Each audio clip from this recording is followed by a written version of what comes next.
The table below shows the scores of Mike and Norman for 3 quiz 1, 2, 3. They said that Norman's average score for the 3 quizzes was 5 more than Mike's average score for the 3 quizzes. Now, at this point of time, stop. They said that Norman's average score for 3 quizzes was 5 more.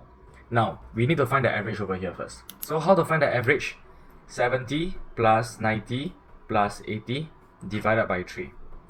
Okay, so let's just throw that in a calculator. Let's see. Oh, this one is 240. Okay, usually what I do is 70 plus 80 is 150. 150 plus 90 is 240. Okay, now divided by 3, this one is 80. So Norman's average score was 80. And they said that Norman's average score was 5 more than Mike's average score, which means that Mike's average score is 80 minus 5. Because Norman is 5 more than Mike, right? So 80 minus 5 will give us 75. And this one will be Mike's average score. Since we know that Mike's average score is this, which means that we can find his total score. So to find his total score, let's take 10 at 75 multiplied by 3 because 3 quizzes, right?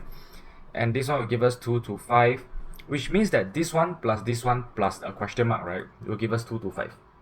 So how to find this question mark? Just take 225 minus 80 and you'll be able to find a question mark. So 225 minus 80, which is equal to 225 minus 160, and that will give us 65. So the answer will be option 1, 65 over here. Okay, so remember the strategy for this is always go and find the average first.